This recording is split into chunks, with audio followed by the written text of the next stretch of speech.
الحمد لله وكفى وسلام على عباده الذين اصطفى خصوصا على أفضلهم وخاتم النبيين محمد الأمين وعلى آله وأصحابه أجمعين أما بعد فأعوذ بالله من الشيطان الرجيم بسم الله الرحمن الرحيم يا أيها الذين آمنوا توبوا إلى الله توبة نصوحا صدق الله العظيم وقال النبي صلى الله عليه وسلم التائب من الذنب كمن لا ذنب له صدق رسوله النبي الأمي الحبيب الكريم ونحن على ذلك لمن الشاهدين والشاكرين والحمد لله رب العالمين اللهم صل على سيدنا ومولانا محمد وعلى آل سيدنا محمد وبارك وسلم. بزرگوں اور دینی بھائیوں، بے انتہا اللہ کا احسان و کرم ہے، اس خالق اور مالک کا ہم پر فضل ہے جس نے ہمیں صحت اور تندرستی جیسی عظیم نعمت سے نوازا. بیمار سے پوچھئے تندرستی کیا ہے، صاحب مرض سے پوچھئے صحت کیا ہے. تو یہ صحت کا مل جانا، تندرستی کا مل جانا دنیا کی ساری نعمتوں سے بڑھ کر ہے. جب انسان صحت مند ہوتا ہے تو اپنی مرضی کے مطابق وہ زندگی گزار سکتا ہے. مرضی کے مطابق زندگی گزارنے کا یہ مطلب ہرگز نہ لے کہ آدمی گناہوں میں، معصیت میں اپنی زندگی گزارے، بلکہ وہ اعمال صالحہ جس طرح سے کرنا چاہے، نیکیاں جس انداز میں کمانا چاہے کما سکتا ہے. جتنی چاہے نوافل پڑھے، روزے رکھے، تلاوت کرے، دعاؤں کا اہتمام کرے، اللہ کے راستے میں وقت لگائے. ایک صحت مند آدمی جتنی چاہے نفلیں پڑھ سکتا ہے، بیمار نہیں پڑھ سکتا. صحت مند آدمی روزے رکھ سکتا ہے، بیمار نہیں رکھ سکتا. صحت مند آدمی دوسری عبادتیں کر سکتا ہے، بیمار آدمی اسے آرام کا تقاضا، دوائی پینی ہے، ڈاکٹر کے وہاں جانا ہے، نہ جانے اسے کون کون سی تکلیفیں گھیر لیتی ہے. اللہ تعالیٰ نے ہم پر فضل فرمایا کہ ہم چل کر یہ مسجد تک پہنچے. بیمار آدمی اسے لانا پڑتا ہے، صحت مند آدمی چل کر آتا ہے.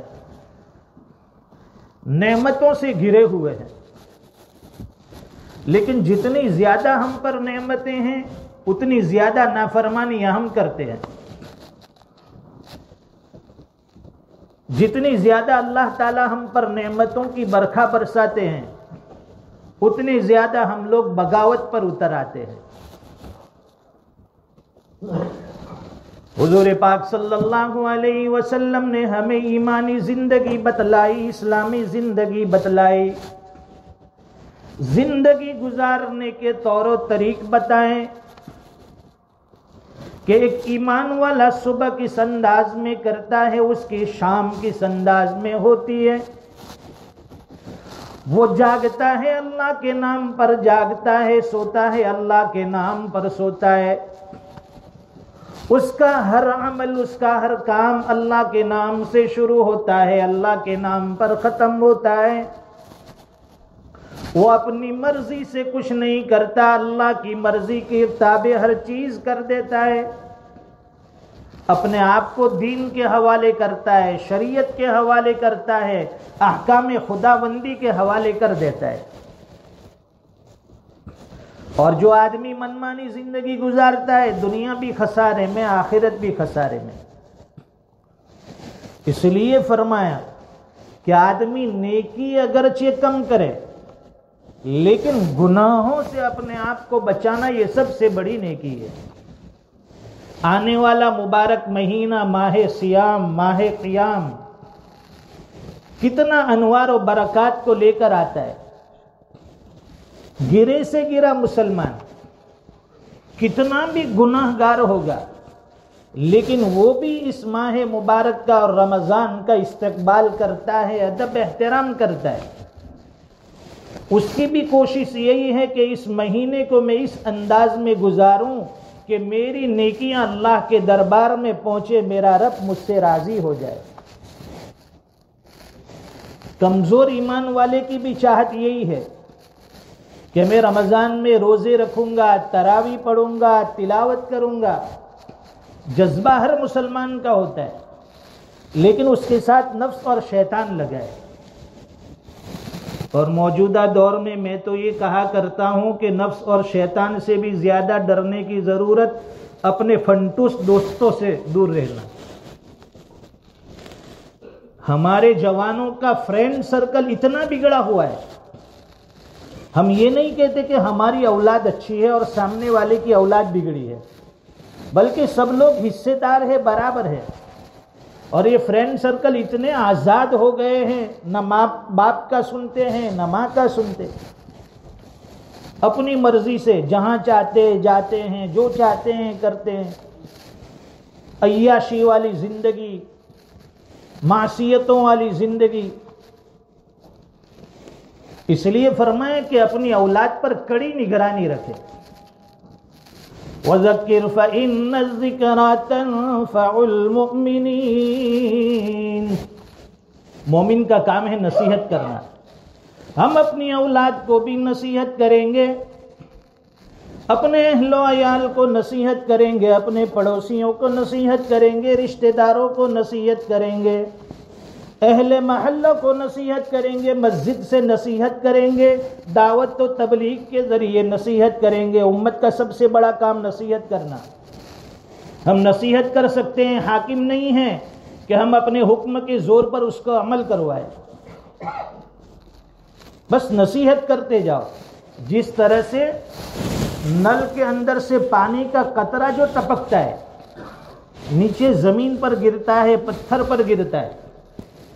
اب آپ یہ سوچ کر چھوڑ دیں کہ یہ تو ایک ایک قطرہ گر رہا ہے، اس سے کچھ ہونے والا نہیں ہے، لیکن وہی ایک ایک قطرہ زمین کے اندر، اس پتھر کے اندر سوراخ پیدا کر دے گا. بالکل اسی طریقے سے ہم نصیحت کا دامن نہیں چھوڑیں گے.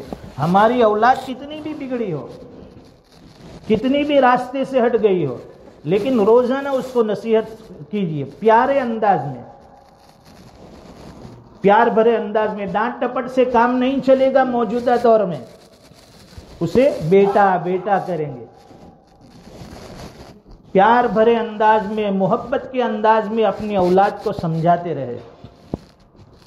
حضرت موسیٰ علیہ السلام اور حضرت ہارون علیہ السلام فرعون ظالم جیسے بادشاہ کو جب سمجھانے گئے، نصیحت کرنے گئے، حالانکہ وہ اتنا جابر اور ظالم تھا، اتنا متکبر تھا کہ اس کو کوڑے سے مارا جائے تو بھی گناہ نہیں ہوگا، لیکن اس کے باوجود اللہ نے فرمایا وَقُولَا لَهُ قَوْلًا لَّيِّنًا کہ آپ دونوں ان کو نرمی سے سمجھاؤ. نرمی سے سمجھائیں گے تو وہ چیز دل پر اثر کرتی ہے.